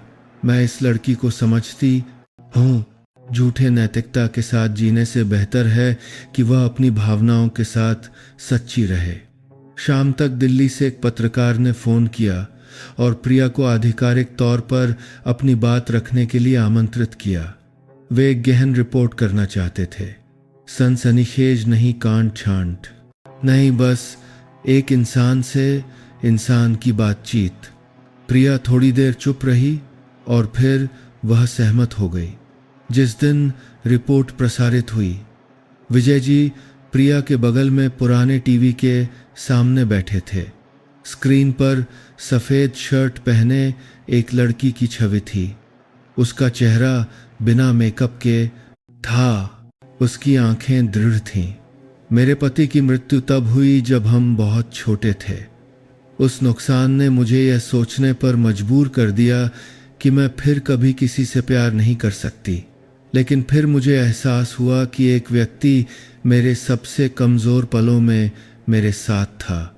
वह व्यक्ति कोई अजनबी नहीं था, वह मेरे ससुर थे। साक्षात्कारकर्ता रुक गया, लेकिन प्रिया ने जारी रखा। मुझे किसी से प्यार करने में कोई गलती नहीं लगती और मुझे विश्वास है कि अगर मेरे पति जीवित होते तो वह भी चाहते कि मैं एक पूर्ण और शांतिपूर्ण जीवन जीऊं, न कि आंसुओं में जीने वाली एक परछाई। साक्षात्कार ने सनसनी मचा दी, लेकिन इस बार यह एक ऐसी सनसनी थी जिसने कई लोगों को रुला दिया। एक हफ्ते बाद कोई प्रिया की दुकान पर फूल लेकर आया और बस इतना कहा, मैंने तुम्हें गाली दी थी, लेकिन अब मैं माफ़ी मांगता हूँ, तुम मेरी सोच से ज़्यादा मजबूत हो। विजय जी आंगन के कोने में बैठे चुपचाप एक छीनी की धार तेज कर रहे थे। प्रिया एक कप गर्म चाय लेकर आई और उनके हाथ में रख दी। बाबूजी, आपको लगता है कि मैंने सही किया? उन्होंने उसे देखकर धीरे से मुस्कुराया। तुमने वही किया जो एक सच्ची महिला को करना चाहिए। न भागना, न रोना, न चिल्लाना, बस खड़े होकर कहना, मैं उस व्यक्ति से प्यार करती हूँ, क्योंकि उसने मुझसे वैसे प्यार किया जैसे दुनिया में किसी ने कभी नहीं किया। प्रिया ने अपना सिर उनके कंधे पर रख दिया। सब कुछ के बाद पहली बार उसने अपने दिल में शांति महसूस की। रिपोर्ट प्रसारित होने के ठीक एक हफ्ते बाद प्रिया की छोटी सी दुकान फिर से व्यस्त हो गई। इलाके के लोग न केवल सामान खरीदने आते थे, बल्कि उस महिला को अपनी आंखों से देखने भी आते थे जिसने सच जीने, प्यार करने और अपनी खुशी की रक्षा करने की हिम्मत की थी। लोग अब उन्हें गलत जोड़ा नहीं कहते थे, इसके बजाय वे फुसफुसाते थे, मुझे लगता है कि वे उन बहुत से लोगों से बेहतर जीते हैं जो सही रीति रिवाजों से शादी करते हैं, लेकिन उनमें कोई प्यार नहीं होता। अगर वह मेरी बेटी होती तो मैं उससे बहुत प्यार करता। एक महिला को जीवन में ऐसा प्यार कहाँ मिलता है। उस सुबह जैसे ही सूरज निकला, प्रिया ने हाथ धोए और फिर चुपचाप घर के अंदर गई। एक लाल कागज निकाला जो पहले से ही एक लिफाफे में रखा हुआ था। वह विवाह पंजीकरण का फॉर्म था। बाबूजी, क्या हुआ बेटा? प्रिया ने कागज दिया। उसका हाथ कांप रहा था, लेकिन उसकी आंखें बहुत शांत थीं। मुझे लगता है कि अब समय आ गया है कि हम सम्मान से जिएं। बिना छिपे, बिना किसी अपराध बोध के मैं आपकी पत्नी बनना चाहती हूँ, सही मायने में। विजय जी रुक गए। उस पल में उन्होंने अपने सामने खड़ी महिला को देखा। वह अब कानपुर की वह शर्मीली बहू नहीं थी, बल्कि एक परिपक्व, साहसी महिला थी जो अपनी जिंदगी की खुशी को पकड़ने की हिम्मत रखती थी। मैं सहमत हूँ। शादी एक हवादार समुद्री शाम को हुई। कोई भव्य शादी का जोड़ा नहीं, कोई जोरदार शादी का संगीत नहीं, कोई पटाखे नहीं, कोई बड़ी भीड़ नहीं, बस एक छोटा सा घर का आंगन, कुछ करीबी पड़ोसी, कुछ जंगली फूलों के गुच्छे और पड़ोसी लड़के द्वारा हर शाम बजाए जाने वाले गिटार की सादी धुन। प्रिया ने एक साधारण सफ़ेद साड़ी पहनी थी। बाल ऊंचे जूड़े में बंधे थे और कुछ हल्के गुलाबी बोगनविलिया के फूल लगे थे। वह फूल जिसे वह अक्सर कुएं के पास लगाती थी। विजय जी ने एक सफ़ेद शर्ट, पुराना लेकिन इस्त्री किया हुआ वेस्ट कोट पहना था। उनकी सौम्य मुस्कान पूरे आंगन को गर्म कर रही थी। विजय जी के एक पुराने दोस्त ने पुरोहित का काम किया और भावुकता से कांपती आवाज में कहा, इस दुनिया में सबसे मुश्किल काम प्यार करना नहीं है, बल्कि ये स्वीकार करना है कि आप प्यार में हैं, खासकर जब वह प्यार पूरी दुनिया की नज़रों में हो। लेकिन तुम दोनों ने यह कर दिखाया। तालियों की गड़गड़ाहट हुई। प्रिया अपने आंसू नहीं रोक सकी जब उसने विजय जी के हाथ से चांदी की सादी अंगूठियां लीं। मैं सहमत हूं बाबूजी। इस संबोधन ने सबको खामोश कर दिया, लेकिन फिर तालियां और भी जोर से बजीं, किसी भी शुभकामना से ज्यादा सच्ची और मानवीय। उस रात जब मेहमान चले गए, प्रिया विजय जी के बगल में बैठकर तारों से भरे आसमान को देख रही थी। उसने धीरे से कहा, सच जीना इतना हल्का महसूस कराता है। विजय जी ने उसका हाथ पकड़ा, कुछ नहीं कहा, बस मुस्कुरा दिए। शादी के बाद प्रिया और विजय जी के जीवन में कोई हनीमून नहीं था। सुबह अभी भी मालवाहक गाड़ियों की आवाज़, किराने की दुकान के शटर की आवाज़ और घर के पीछे छोटी लकड़ी की कार्यशाला से छीनी की आवाज़ें थीं। वे किसी भी सामान्य विवाहित जोड़े की तरह रहते थे। बहुत शोर शराबे वाला नहीं, बहुत जीवंत नहीं, लेकिन शांतिपूर्ण। लेकिन शांति कभी भी हमेशा के लिए नहीं होती। नए साल के बाद दुकान पर ग्राहक कम होने लगे। आयात की कीमतें बढ़ गईं और खरीदने की शक्ति कम हो गई। प्रिया को हिसाब किताब के साथ साथ किराए का बोझ भी उठाना पड़ता था। विजय जी को पीठ दर्द और जोड़ों के दर्द की समस्या होने लगी। बहुत देर तक लकड़ी का काम करने से पसीना छूट जाता था। एक दिन वह कार्यशाला में ही बेहोश हो गए। उनके हाथ में अभी भी आ रही थी। डॉक्टर ने उन्हें आराम करने की सलाह दी। अगर वह और मेहनत करते तो उनके घुटने के जोड़ पूरी तरह से खराब हो सकते थे। प्रिया स्तब्ध रह गई। वह जानती थी कि विजय जी अपने काम से खून की तरह प्यार करते थे, लेकिन वह यह भी जानती थी कि समय अब उन पर पहले की तरह मेहरबान नहीं था। उसने सुझाव दिया, बाबूजी कुछ महीने आराम कर लीजिए, मैं सब संभाल लूंगी। उन्होंने मना कर दिया, नहीं, मैं नहीं चाहता कि तुम्हें सब कुछ अकेले संभालना पड़े। हम पति पत्नी हैं। इसका मतलब है कि हम साथ में बोझ उठाएंगे, न कि एक व्यक्ति सब कुछ सहेगा। प्रिया उदास होकर मुस्कुराई। लेकिन अगर आप गिर गए तो मैं किस पर निर्भर रहूंगी? इस सवाल ने उन्हें चुप करा दिया। उस दिन से विजय जी ने बैठकर छोटी छोटी चीजें बनाना सीखा। लकड़ी के की चेन, मिनी फोटो फ्रेम, नाम खुदे मेकअप मिरर, जिन्हें प्रिया महिलाओं के ऑनलाइन ग्रुप में बेच रही थी। आश्चर्यजनक रूप से ऑर्डर की बाढ़ आ गई। कई लोगों ने ज़रूरत के लिए नहीं, बल्कि उस बूढ़े आदमी का समर्थन करने के लिए खरीदा जिसने एक युवा पत्नी से शादी की थी और सम्मान से जी रहा था। कुछ ने तो यह भी पूछा, क्या आप दोनों साथ में लाइव स्ट्रीम करके सामान बेचने की योजना बना रहे हैं? मैं गारंटी देता हूं कि यह वायरल हो जाएगा। प्रिया हंस पड़ी। उसने कभी नहीं सोचा था कि वह जिसे एक पूरे गांव ने निकाल दिया था, अब हजारों लोगों के साथ लाइव स्ट्रीम पर बात कर सकती है, अपनी प्रेम कहानी के बारे में बिना किसी शर्म के बता सकती है। लेकिन हर कोई आसानी से पूर्वाग्रहों को नहीं छोड़ता। एक शाम जब प्रिया दुकान बंद कर रही थी, 40 के दशक की एक महिला पास आई। उसकी आंखें जांच पड़ताल कर रही थीं। तुम अभी भी हंसने की हिम्मत करती हो? प्रिया हैरान थी। आप क्या कह रही हैं? महिला ने होंठ भींचे। उसकी आवाज कड़वाहट से भरी थी। तुमने अपने ससुर को छीन लिया और अब इंटरनेट पर अपनी प्रेम कहानी सुना रही हो। क्या तुम जानती हो कि तुम्हारी वजह से मेरी बेटी ने अपने पति को छोड़कर 30 साल बड़े आदमी के साथ भागने की हिम्मत की? प्रिया स्तब्ध रह गई। उसे नहीं पता था कि क्या कहना है। उसने कभी नहीं सोचा था कि कोई और अपनी जिंदगी के लिए उसे इस तरह दोष देगा।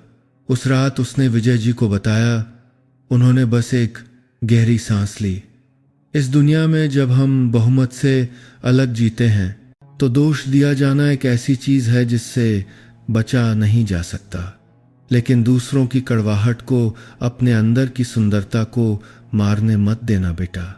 प्रिया ने सिर हिलाया, लेकिन उसके दिल में एक घाव जैसा था। वह समझ गई थी कि जिस रास्ते पर वह चल रही है, भले ही उसमें प्यार और बलिदान हो, वह हमेशा ऊबड़ खाबड़ और संदेह से भरा रहेगा। मार्च में मध्य भारत का मौसम नम था। कई दिनों तक हल्की बारिश होती रही, जिससे पिछला आंगन फिसलन भरा हो गया। एक दोपहर प्रिया सामान बांधने के लिए रस्सी का एक बंडल खोजने के लिए गोदाम में गई। तभी उसे एक पुराने लकड़ी के बक्से को एक मचान के तख्ते के नीचे छिपा हुआ मिला। बक्सा धूल से ढका था, ताला जंग खा चुका था, लेकिन खोलना बहुत मुश्किल नहीं था। वह उत्सुक थी। उसे नहीं पता था कि अंदर हाथ से लिखे पत्र, पुरानी तस्वीरें और एक घिसी पिटी चमड़े की जिल्द वाली डायरी होगी। उसे खोलते ही प्रिया चौंक गई। डायरी विजय जी की पूर्व पत्नी की थी, जो उसकी पूर्व सास भी थी। वह महिला जल्दी मर गई थी जब उसका पति रोहन केवल 9 साल का था। पहले पन्ने पर लिखा था, विजय जी के लिए, अगर किसी दिन मैं आपके साथ नहीं रही। डायरी के पन्ने लिखावट से भरे थे, जिसमें बीमारी के दिनों यह जानने के दर्द कि वह ज्यादा दिन नहीं जिएगी और अपने पति और बेटे को अकेला छोड़ने के डर के बारे में बताया गया था। लेकिन जिस चीज ने प्रिया को स्तब्ध कर दिया, वह डायरी के बीच का एक हिस्सा था। उस पत्नी को शक था कि विजय जी का किसी और महिला के साथ संबंध था। एक पड़ोसी जिसका नाम होंग था, जब उनकी पत्नी बिस्तर पर थी। मुझे पता है कि मेरे पास ज्यादा समय नहीं है, मैं आपको दोष नहीं देती। मैं बस उम्मीद करती हूं कि बाद में अगर आप किसी से प्यार करते हैं तो कृपया उस व्यक्ति को यह महसूस न कराएं कि वह किसी की जगह ले रहा है। प्रिया ने डायरी को सीने से लगा लिया। आंसू एक एक करके गिर रहे थे। उस शाम खाने के बाद उसने डायरी लाकर विजय जी के सामने रख दी। वह चौंक गए। उनकी आंखें डायरी पर टिकी थीं। उनका हाथ कांप रहा था। तुमने पढ़ लिया? प्रिया ने जवाब नहीं दिया। उसने बस पूछा, उस दिन क्या आप मां के प्रति सच्चे थे? कमरे में सन्नाटा छा गया। थोड़ी देर बाद उन्होंने कहा, मुझसे गलती हुई। उस दिन मैं अकेला था। तुम्हारी सास बहुत बीमार थी, हर दिन बिस्तर पर पड़ी रहती थी। होंग बगल में रहती थी और अक्सर खाना बनाने, बात करने आती थी। मैंने महसूस किया कि मेरा दिल विचलित हो रहा है। प्रिया ने कसकर हाथ पकड़ लिया। तो बाद में जब मैं साथ रहने का कड़ी है आई, तो क्या आपने कभी मुझे किसी की जगह लेने वाले के रूप में देखा? विजय जी ने सीधे प्रिया की आंखों में देखा। उनकी आंखें थकी हुई थीं, लेकिन सच्ची थीं। कभी नहीं। तुम किसी की परछाई नहीं हो। तुम वह हो जिसने मुझ जैसे बूढ़े आदमी को फिर से जीना सिखाया, इंतजार करना सिखाया, उम्मीद करना सिखाया। प्रिया स्तब्ध रह गई। उसके अंदर की घुटन धीरे धीरे खुल रही थी। भले ही जटिलताएं थीं, भले ही अतीत में दाग थे, वर्तमान वह था जिसे दोनों ने पूरे दिल से पकड़ने के लिए चुना था। मुझे माफ कर दीजिए कि मैंने शक करने के लिए व्यतीत किया। उन्होंने सिर हिलाया। मुझे माफी मांगनी चाहिए। मैंने कभी नहीं सोचा था कि किसी दिन अतीत वापस आकर उस व्यक्ति को चोट पहुंचाएगा जिसे मैं सबसे ज्यादा प्यार करता हूं। वे छोटी सी रसोई के बीच में एक दूसरे को गले लगाए हुए थे। मेज पर डायरी अभी भी खुली थी। हवा धीरे धीरे पन्नों को पलट रही थी, लेकिन उनके दिलों में एक नया दरवाजा खुल गया था, समझ का दरवाजा। अप्रैल आया। समुद्री हवा ठंडी बह रही थी, लेकिन प्रिया के दिल में लहरें उठ रही थीं। उस सुबह प्रिया चक्कर आने के एहसास के साथ उठी। उसे लगा कि यह सिर्फ कई रातों तक देर से जागकर ग्राहकों के लिए सामान पैक करने के कारण है। लेकिन तीसरे दिन जब वह दुकान में बेच रही थी, प्रिया की आंखों के सामने अंधेरा छा गया और वह 2 ग्राहकों के सामने गिर पड़ी। पास के स्वास्थ्य केंद्र में ले जाया गया। डॉक्टर ने उसे थोड़ी देर देखा और फिर पूछा, आपको माहवारी में देरी कितने समय से है? प्रिया हैरान थी। मैंने ध्यान नहीं दिया। क्या कुछ गंभीर है डॉक्टर? डॉक्टर धीरे से मुस्कुराया, आपके लिए खुशखबरी है। आप 1 महीने से ज्यादा समय से गर्भवती हैं। प्रिया स्तब्ध रह गई। यह बात उसके कानों में बिजली की तरह कौंधी एक पल के लिए। उसे समझ नहीं आया कि वह खुश हो या चिंतित। खुशी आई, लेकिन उसके साथ एक भारी घबराहट भी थी। वह मां बनने वाली थी, लेकिन वह पूर्व बहू थी और अब उसके पेट में जो बच्चा था वह उसके मृत पति का भतीजा भतीजी था। अगर पुराने रिश्ते के हिसाब से देखा जाए। प्रिया पैदल घर लौटी, हाथ में दवा का थैला कसकर पकड़े हुए। रास्ते में समुद्री हवा जोर से चल रही थी, लेकिन उसके कान सुन्न थे। उसके दिमाग में बस लोगों के उंगली उठाने, ताने मारने, कोसने के दृश्य घूम रहे थे। जब उसने विजय जी को बताया तो वह स्तब्ध रह गए। उन्होंने अपना हाथ धीरे से उसके गाल पर फेरा। उनकी आवाज भर्राई हुई थी। मैं फिर से पिता बनने वाला हूं। प्रिया ने सिर हिलाया। आंसू गिर रहे थे। लेकिन लोग कहेंगे बेटी अनैतिक है। पिता ने इंसानियत खो दी है। उन्होंने उसका हाथ पकड़ा। उनकी आंखें दृढ़ थीं। लोगों को जो कहना है कहने दो। तुम इस बच्चे की मां हो, मैं इसका पिता हूं। हम अपने दिल के प्रति सच्चे हैं और दुनिया का मुंह तो उनकी जुबान से चलता है। उसने उन्हें कसकर गले लगा लिया। उस पल में सभी डर अस्थायी रूप से गायब हो गए, लेकिन तूफान अभी रुका नहीं था। 1 हफ्ते बाद पूर्व बहू के अपने ससुर से गर्भवती होने की खबर सोशल मीडिया पर फैल गई। कई पुराने क्लिप फिर से खोद निकाले गए। शादी की तस्वीरों को काटा गया। उन्हें नैतिक मजाक, अनैतिक जीवन का लेबल दिया गया। कुछ ने तो घर पर गुमनाम पत्र भी भेजे, धमकी दी कि अगर प्रिया ने बच्चे को जन्म देने की हिम्मत की तो वे बच्चे का डीएनए टेस्ट करवाने आएंगे। वह घबरा गई। उसे दिन के उजाले से भी डर लगने लगा। गेट से बाहर निकलने की हिम्मत नहीं होती थी। दरवाजे के सामने रुकने वाली हर मोटरसाइकिल की आवाज से उसका दिल दहल जाता था। एक रात प्रिया बिस्तर के कोने में सिकुड़कर बैठी रो रही थी। उसने टूटी हुई सांसों में कहा, बाबूजी, या हम फिर से चले जाएं। विजय जी ने उसे बहुत देर तक देखा और फिर उन्होंने चुपचाप दराज से एक पुरानी फोटोकॉपी निकाली। यह उनकी मृत पत्नी के हाथ से लिखे पत्र की एक प्रति थी, जिसकी आखिरी पंक्ति में लिखा था, अगर किसी दिन तुम्हें कोई ऐसा व्यक्ति मिले जो तुम्हें सच में हंसाए तो मैं उम्मीद करती हूं कि तुम उसे पकड़ लोगे। दुनिया के लिए उसे मत छोड़ना। प्रिया रो पड़ी। वह जानती थी कि वह हमेशा डर में नहीं जी सकती। वह अपने बच्चे को अंधेरे में उस शर्म में बड़ा नहीं होने दे सकती जो उसका नहीं था। पुरानी गांव की बाजार में हवा सनसना रही थी। प्रिया और विजय जी की तस्वीरों वाले पर्चे किसी ने अवैध रूप से छापकर बाजार के गेट पर चिपका दिए थे, जिन पर बड़े अक्षरों में लिखा था, पूर्व बहू ससुर से गर्भवती नैतिकता कहाँ है। उन्हें यह जानने की जरूरत नहीं थी कि प्रिया कौन है। बस एक कांड चर्चा के तूफान के लिए काफी था। बाजार जाने वाले फुसफुसाते बच्चे स्कूल के गेट के बाहर चिढ़ाते और बड़े लोग जब वह गुजरती तो उंगली उठाकर ताने मारते।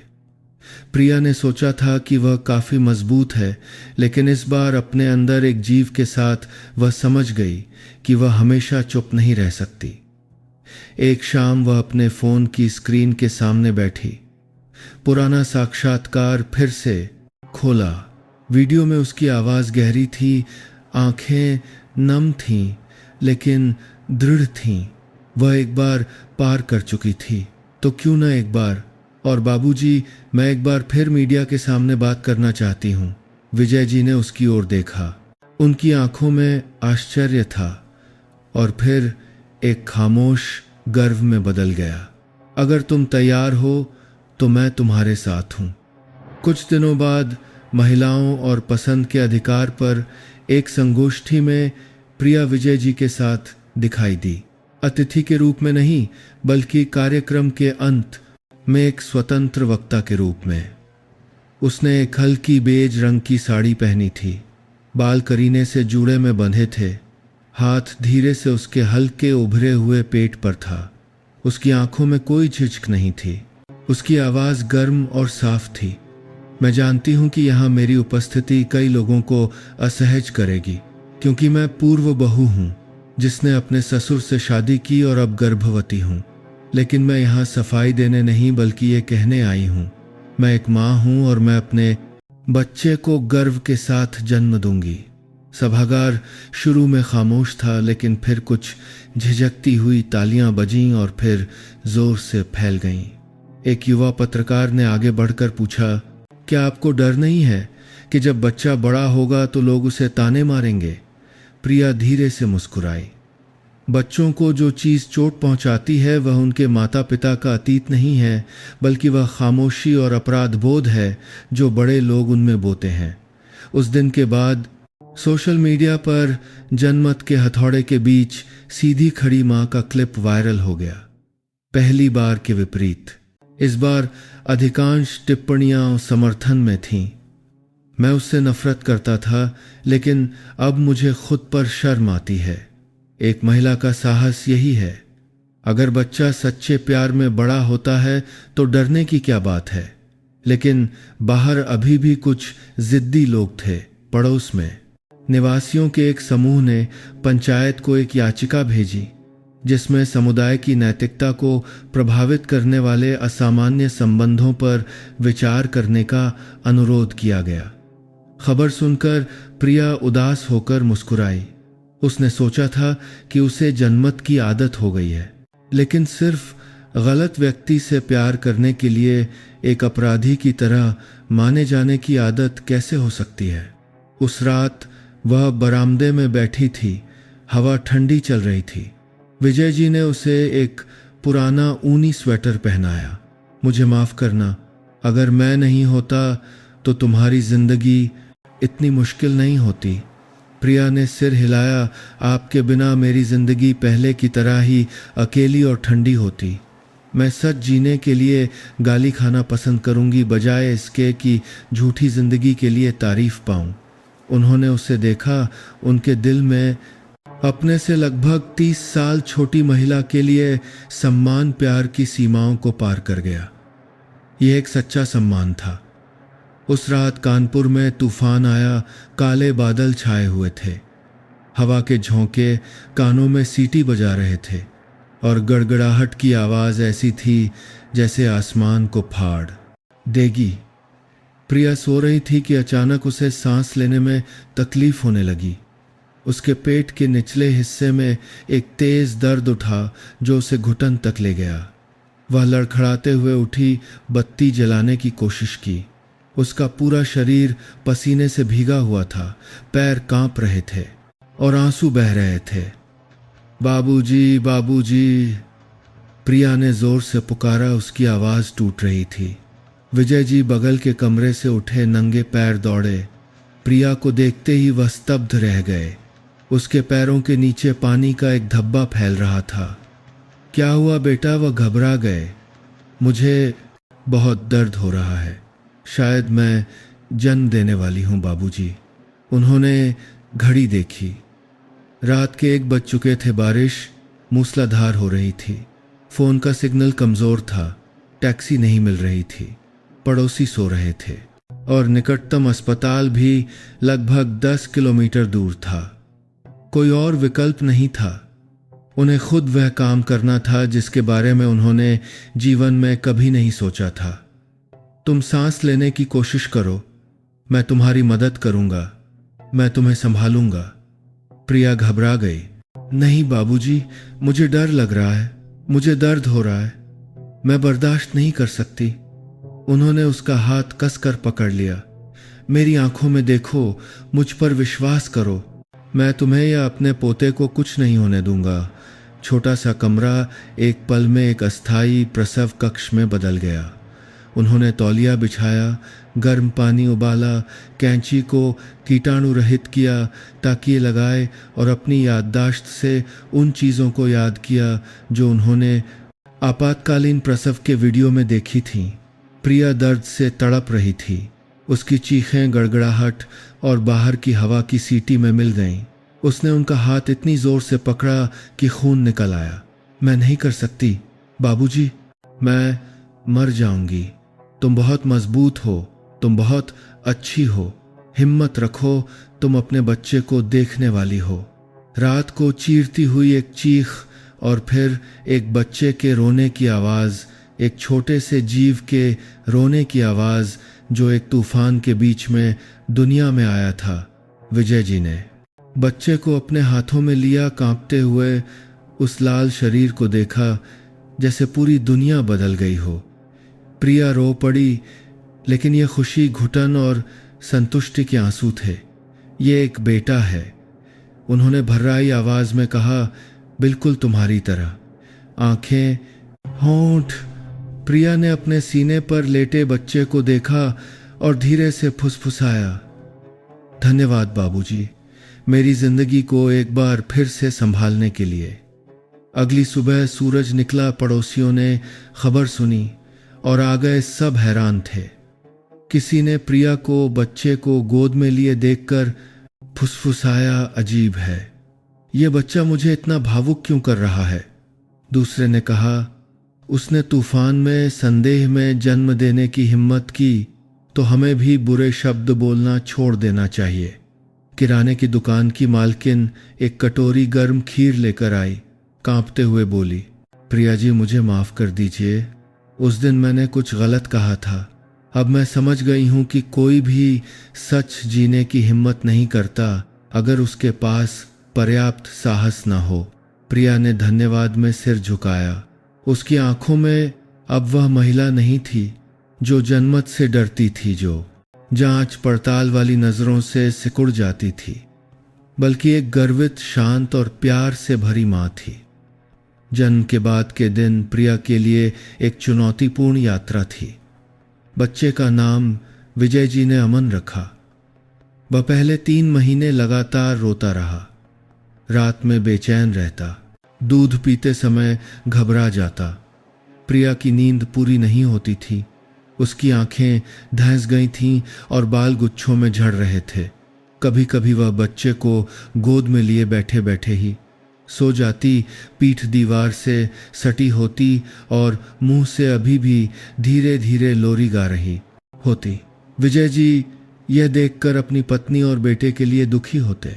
उन्होंने बच्चे को गोद में लेना, डायपर बदलना और पेट दर्द के लिए मालिश करना सीखा। छोटा सा घर 2 पीढ़ियों की लोरियों से गूंज उठा।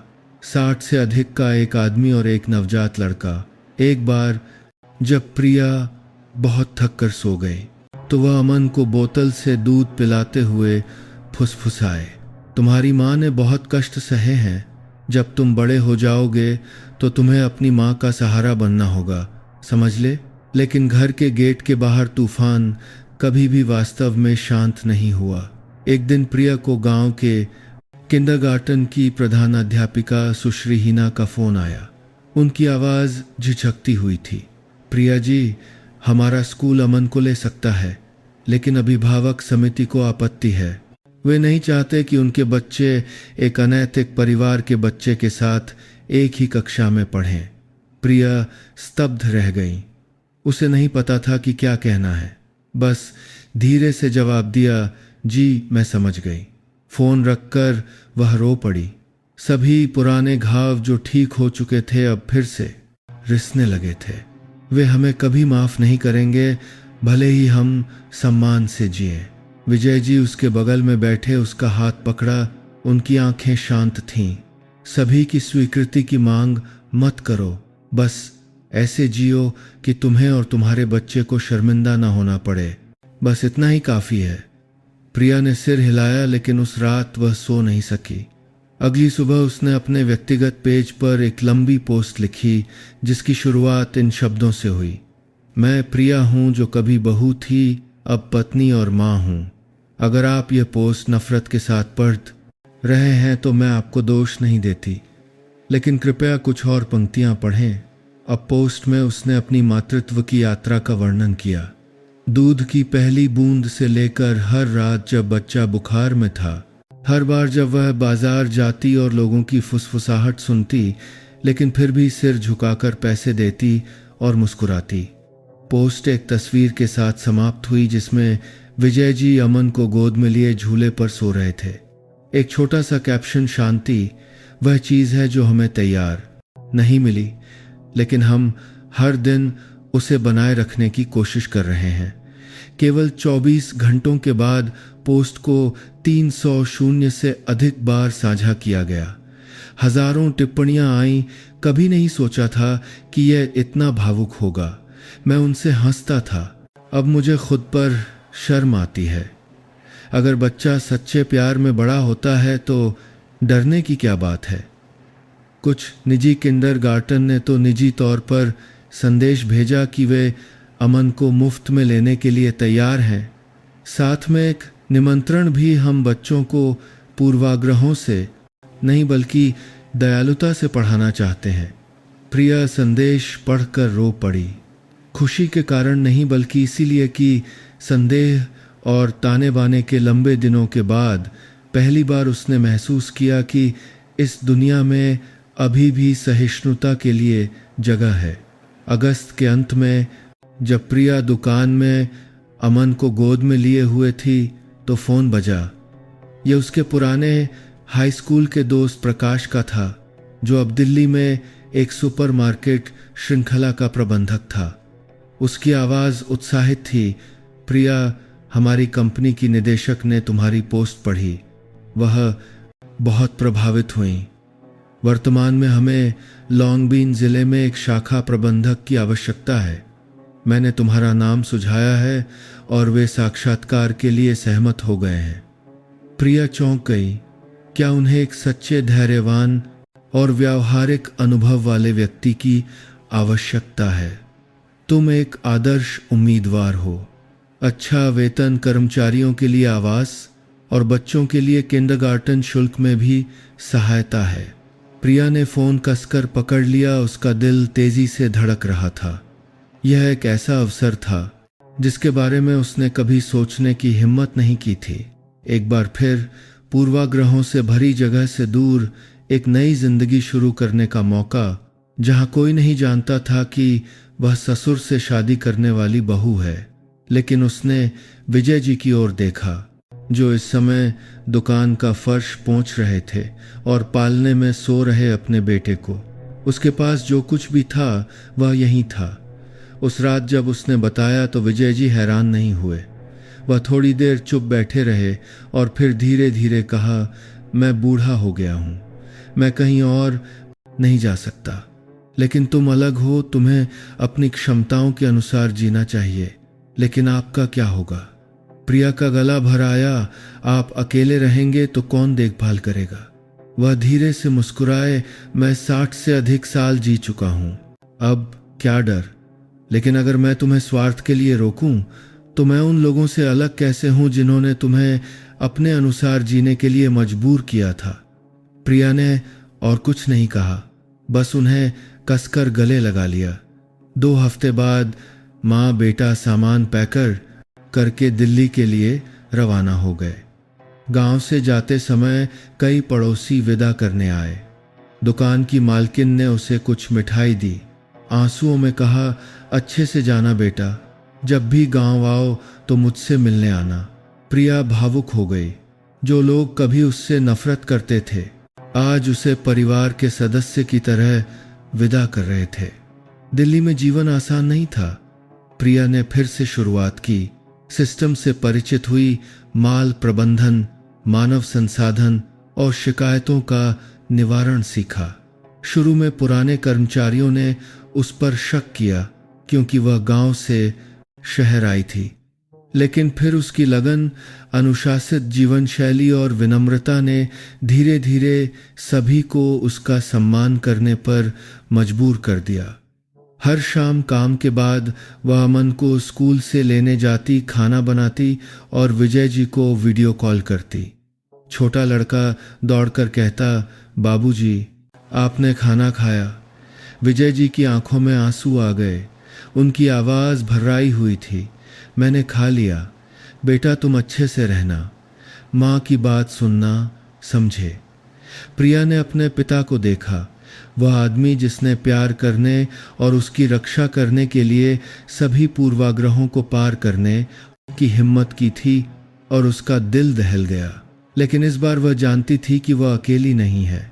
एक दिन हिसाब किताब की जांच करते समय निदेशक उसके पास आई और उसे स्नेह से देखा। क्या तुम जानती हो कि मैंने तुम्हें क्यों चुना? प्रिया ने सिर हिलाया।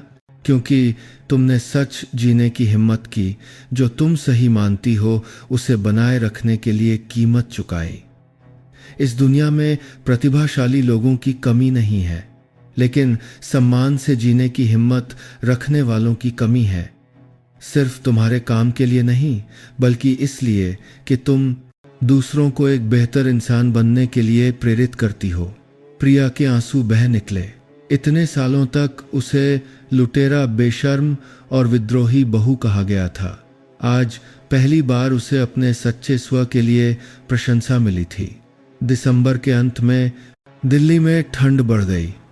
सुपरमार्केट की खिड़कियों से हवा सीटी बजा रही थी, जिससे हर कोई जल्दी से अपना सामान समेटकर घर जाने की जल्दी में था।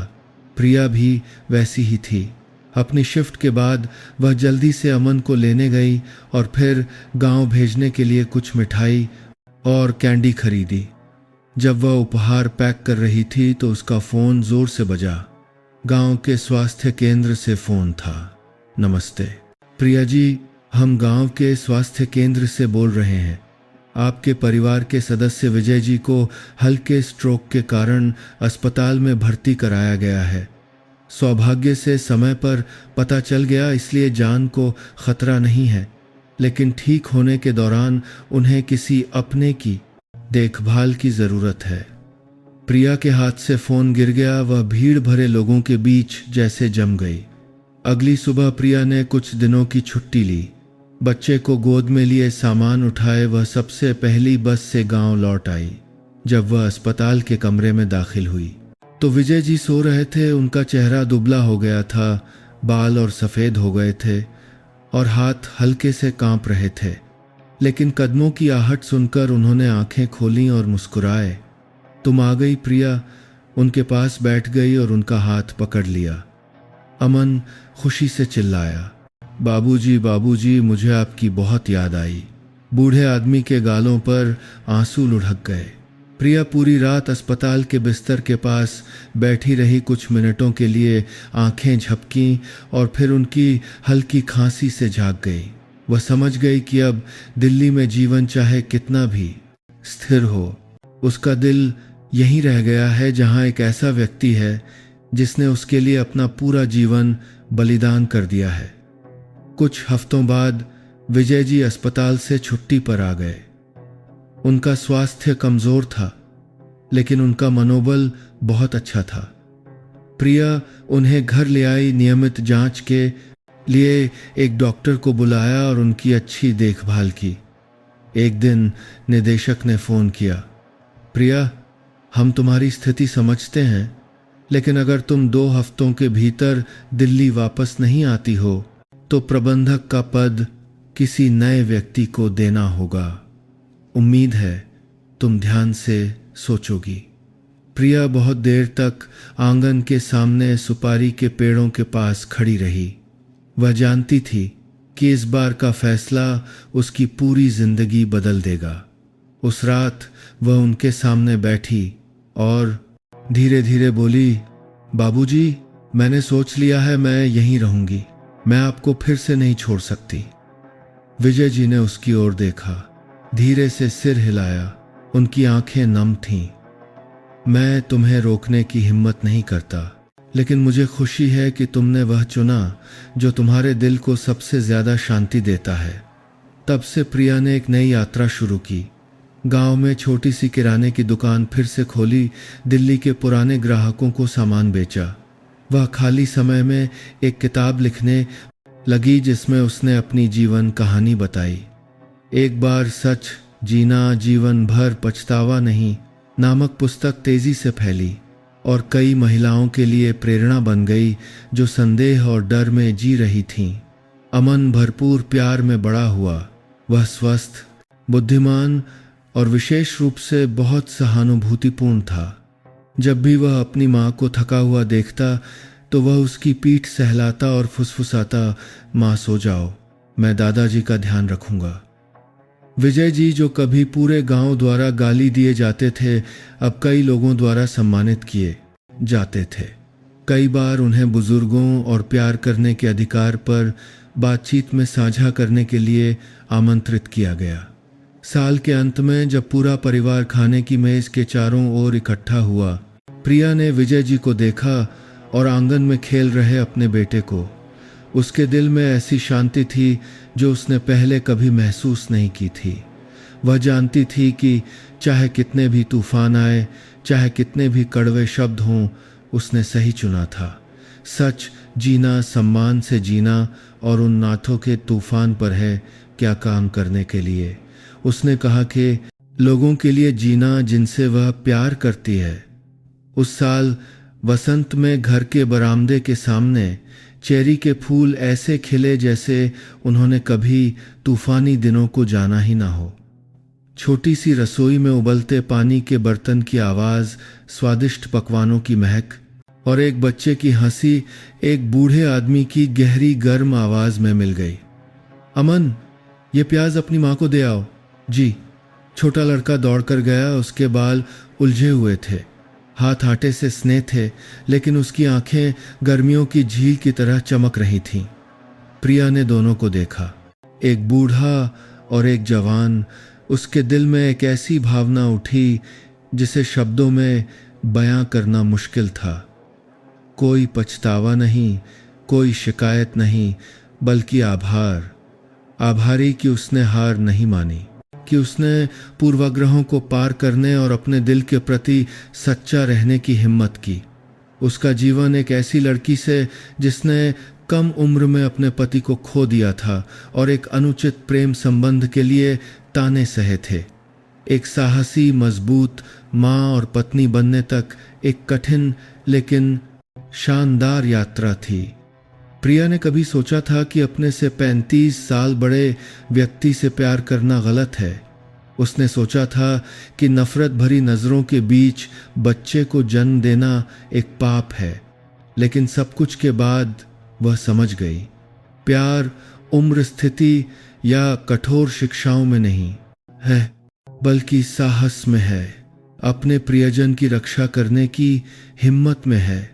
चाहे कुछ भी हो, दुनिया हंस सकती है, आलोचना कर सकती है, लेकिन हर कड़वे शब्द के बाद, हर जांच पड़ताल वाली नज़र के बाद अगर हम मानवता और वफादारी बनाए रख सकते हैं तो हम हारते नहीं हैं। अमन बड़ा होकर शायद उन वर्षों के बारे में जानेगा जब उसकी माँ को पूरे समाज ने दोषी ठहराया था, लेकिन प्रिया को डर नहीं था। वह उसे एक साहसी दिल से बताएगी और उसे एक आखिरी सबक सिखाएगी।